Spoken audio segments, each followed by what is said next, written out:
Store থেকে প্রথমে play store থেকে একটি অ্যাপস ডাউনলোড করতে হবে। অ্যাপসটির নাম ডোরিড, DROID, ডোরিড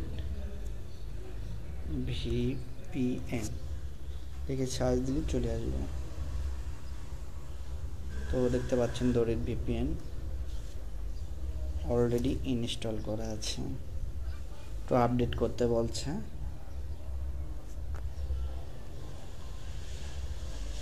যেহেতু আমার ইনস্টল করা আছে এই জন্য আনইনস্টল আর আপডেট করতে বলছে, তো আমি ইনস্টল করলাম না, আপনারা করে নেবেন যদি করা নাই। তো সেই জন্য প্রথমে যাব,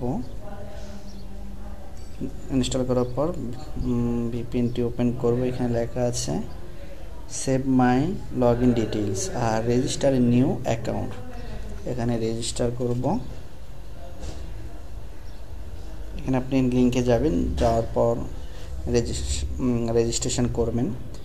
জিমেইল দিয়ে রেজিস্ট্রেশন করতে হয়, তো করে নেবেন। ওখান থেকে রেজিস্ট্রেশন করার পর দেখবেন আপনি জিমেইলে পাসওয়ার্ড এবং ইউজার নেমটা চলে গেছে।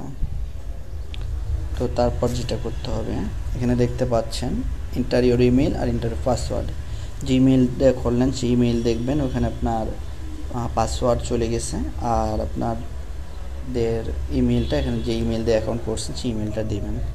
দেওয়ার পর save my log in details দিলেই আপনি লগ ইন করতে পারবেন।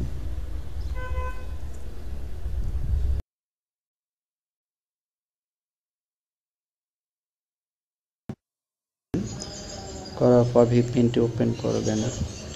দেখতে পাচ্ছেন ফ্রি সার্ভার 1, এখানে যে কোনো একটা সার্ভার দিতে পারেন, অসুবিধা নেই। ফ্রি সার্ভার 1-এ দিলাম, দিয়ে রাখলাম। তারপর আমাদের আরেকটা কাজ করতে হবে, সেটা হচ্ছে আপনার অ্যাক্সেস পয়েন্ট নেমটা চেঞ্জ করতে হবে। সেই জন্য আপনাদের মোবাইল সেটিংয়ে যাবেন, গিয়ে মোর সেটিং, এটা অনেকের অনেক মতো হতে পারে, তো আমার সেলুলার নেটওয়ার্কস। তো এখানে দেখতে পাচ্ছেন অ্যাক্সেস পয়েন্ট নেম এখানে দেওয়া আছে, এখানে দেবেন।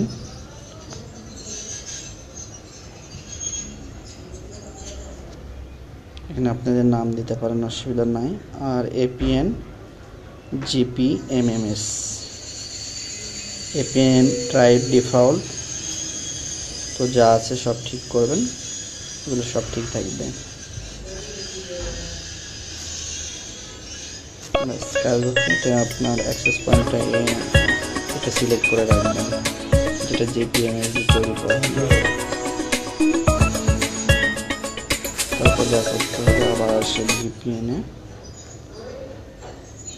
দেখেন ডিসকানেক্ট লেখা আছে, এখানে কানেক্ট করতে হবে। দেখতে পাচ্ছেন কানেক্টিং VPN, একটু সময় লাগবে প্রথম অবস্থায়।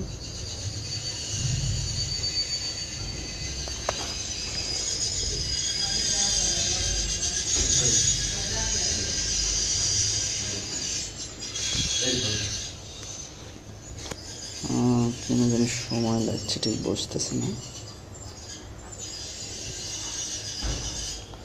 ইনশাল্লাহ অবশ্যই কাজ হবে যদি আপনি ঠিক মতো কাজ করতে পারেন।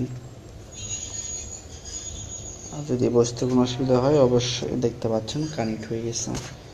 তো একটা কথা মনে রাখবেন, আপনার ফোনে কোনো ধরনের টাকা অথবা MB থাকা যাবে না, থাকলে সেগুলো কেটে নেবে। তো কানেক্ট হয়ে গেছে, এখন আপনি যে কোনো ব্রাউজার, ইমো, হোয়াটসঅ্যাপ যেটা ইচ্ছে আপনি ইউজ করতে পারেন। আর আমার এই টিউটোরিয়াল যদি ভালো লাগে অবশ্যই সাবস্ক্রাইব এবং লাইক কমেন্ট করতে ভুলবেন না। আর যদি বুঝতে অসুবিধা হয় অবশ্যই কমেন্ট করবেন, কমেন্ট করলে অবশ্যই আমি রিপ্লাই দেওয়ার চেষ্টা করব এবং দিব ইনশাল্লাহ। আর হয়তো আপনার এই ভিডিওটি আজকে তৈরি করেছে, আজকে কাজ করতে পারে বা 8 দিন পরে কাজ করতে পারে, তারপরে যদি কাজ না করে অবশ্যই আমাকে দোষারোপ করবেন না দয়া করে, কারণ এগুলো আপনি যে কোনো টাইমে কোম্পানি বন্ধ করে দিলে তো আমাদের করার কিছু থাকে না। তো এভাবে আপনি একটা করে জিমেইল আইডি দিয়ে 100 এমবি করে ইউজ করতে পারবেন। আর আপনি ইচ্ছে করলে এক এক ইমেল দিয়ে খুলবেন, তাহলে বেশি ইউজ করতে পারবেন। আলাদা আলাদা ইমেল দিয়ে লগ ইন করবেন, তাহলেই হবে। তো আজকের মনে এখানেই সমাপ্তি। তো আমার টিউটোরিয়াল যদি অবশ্যই ভালো লাগে, অবশ্যই লাইক, কমেন্ট এবং সাবস্ক্রাইব করতে ভুলবেন না।